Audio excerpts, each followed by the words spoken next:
Hello everyone, my name's Jim Bob. How the hell are ya? Welcome to the Movie Bros. And if anyone's confused on why Ray suddenly has a British accent, it's because this video will be uploaded to both of our channels. So from now on, whenever the Movie Bros title appears in either of our videos, it's basically because we're collaborating. Okay then, let's get to it. Okay, so I'll go first because I'm one sexy motherfucker. And then Ray will go second. So New Mutants may as well be the definition of movie hell from a development standpoint, as this thing was pushed back so many times. More times than I'd call people a bellend in my entire life. So I literally stopped caring about this film being released at all because I just assumed it would be sucked into some kind of vortex of complete nothingness, praying for a miracle from the almighty gods to be released at some point. And then it randomly came out like the developers knew no one cared for this movie anymore, so they just released it when near enough all movie theatres are closed. So is this film good?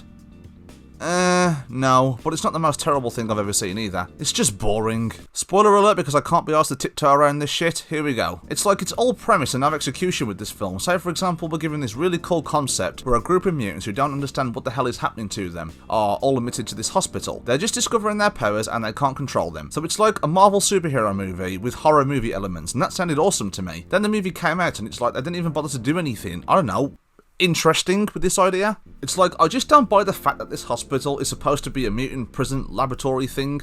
Like, at first the characters don't know this, but they eventually find out why they are here, because they believe that this place has good intentions for them. But the thing I just can't get behind is the fact that this hospital literally has no security. It has a huge force field surrounding the building, but what's stopping the mutants killing what seems to be, like, the only fucking staff member? The doctor is literally the only other person we see in this hospital other than the teenagers, and you think that if the staff's intention was to make the mutants do bad things, that the young mutants might rebel and try to escape or something. So you think they'd have, like, armed guards or some shit? It makes zero sense. So throughout the whole thing, I kept time watching because I was so bored. It's like you're sitting there waiting for something interesting to happen, which just never comes. And don't get me started on the ending, which I'll get into in just a bit. The characters aren't even interesting, they're literally given nothing to do. Not even Anya Taylor-Joy, you know, who's a pretty good actress, did anything, literally. And Danny, the main protagonist of our story, is the most bland character out of all of them. And not even what's supposed to be this cute relationship thing that they tried to pull with Maisie Williams' character did anything for me. I mean, there's even a shower and a kiss scene with Danny and Maisie Williams, and not even that was enough. And yeah, this film completely fails to crawl its way into my heart, and even my trousers. When things do start to happen, stuff starts getting a little more interesting, but in the final fucking 20 minutes of the film! So basically, the main threat of this entire thing is actually Danny's powers, and her power is basically she can inflict the other characters' worst fears and bring them to life. Sounds interesting, but at this point it's a little too late. I'm already bored, I'm already fed up, and I already don't care. The ending sucks. I mean, Danny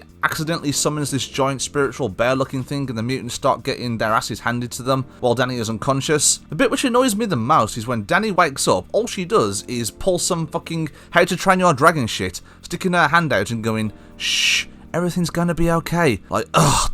Okay, this big demonic bear, and all you do is like shush it to sleep, and that's it. And that's how you save the day. So that's what almost an hour and 15 minutes of nothing happening gives you. Girl wakes up, says to a huge interdimensional beast that everything is going to be okay, and that's it. Ugh. Yeah, but it's not the most terrible thing I've ever seen in my life, but I wouldn't call it good either.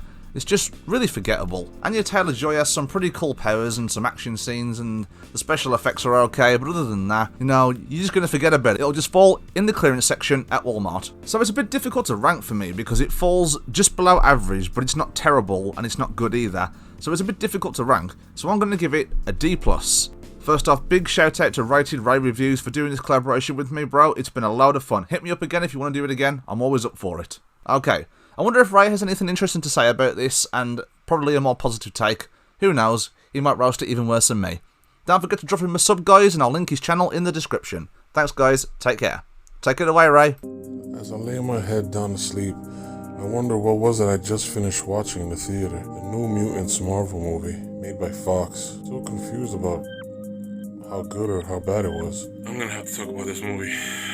So might as well have a collab with Jim Bob Talks Movies.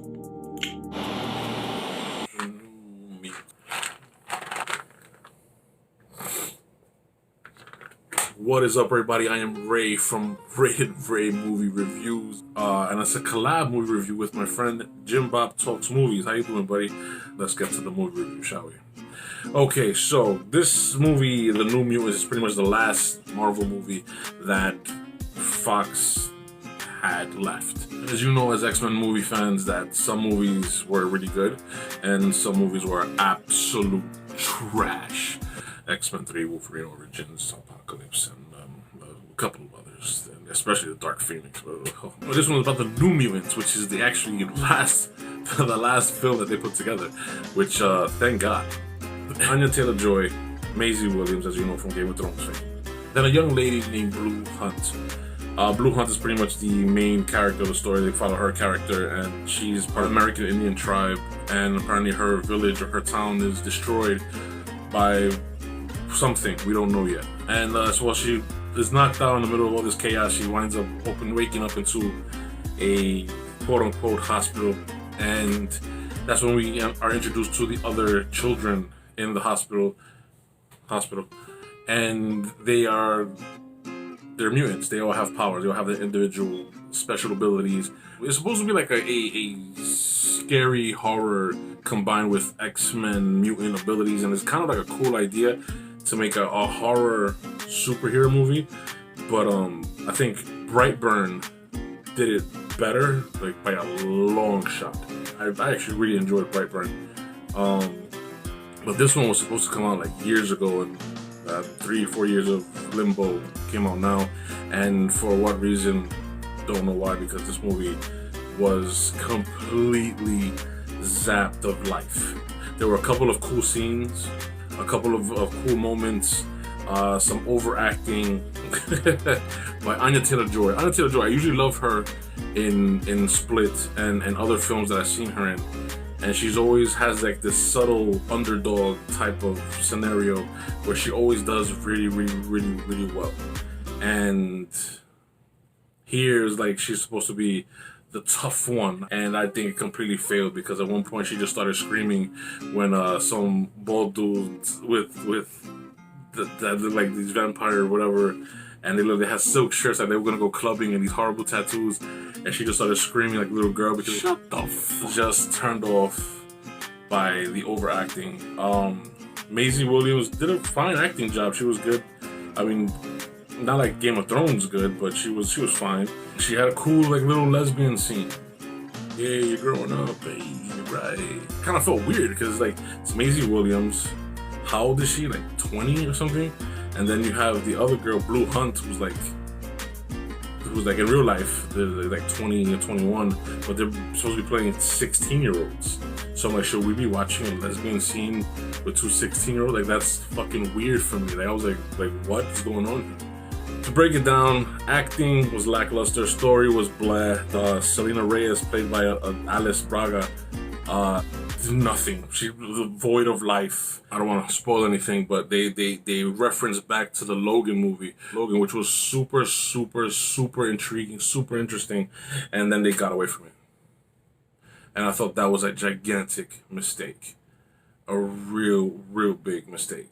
If they would have referenced more to Logan and connected it more to the other kids in the Logan film, like to X-23, that would have been a fantastic storyline to follow if there would have been a part 2, but there's not going to be a part 2 of this. It's not the worst Marvel Fox X-Men movie, but it's there. It's like it's like in the middle, a little bit lower than the middle for me. I did like the bear. Yeah, there's a bear in it. Did I mention that? No, I didn't mention that. There's a fucking bear. Jim, did you like the bear? I think Jim liked the bear. I didn't see his part of the review yet. Definitely, give it a shot. But pretty much the first 45 minutes to the hour where they're doing all the character development is kind of boring, lackluster. Then the last half hour of the movie is fine. I can honestly say, on a scale of a 1 to 10, I'll give this movie a 5, and that's me being like that's like Netflix watchable. You're bored on an afternoon. Like, hey, let me check this out. Whatever. I have some friends who loved this movie. They absolutely loved it. One of my friends said, "Oh man, this was like up there with Endgame," and I was like, wow, some people don't know what the fuck makes a good movie. So watch this movie on Netflix. Don't pay for the theater. Don't risk COVID. Don't even risk gas to get to the movie theater to see this movie because it's not worth it. And I saw this movie for free. Anyway, guys, that is my review. I am Ray from Rated Ray Movie Reviews. Please like, subscribe. Also, watch Jim Bob Talks Movies. Subscribe to him if you haven't already. Come check out my channel. Go check out his channel. We're trying to grow our channels and, damn it, make a life out of this shit because we love movies. And, damn it, I don't think we're good enough to be actors yet. So, anyway, Jim Bob, thank you so much for the collab, buddy. Really, really appreciate it. Again, I apologize for the almost 7 fingers coming up a couple of times at work. But yes, New Mutants, skip. Alright, So there you have it, the first episode of the Movie Bros. The Movie Bros is something I wanted to do to bring movie lovers together, and the episodes don't just have to be uploaded to my channel, they can be uploaded to yours too. I'm more than happy to do that, just as long as you don't take the credit, obviously. So hit me up in my Instagram DMs if you have any ideas and want to make a video together. I'm an open book. Take care, everyone.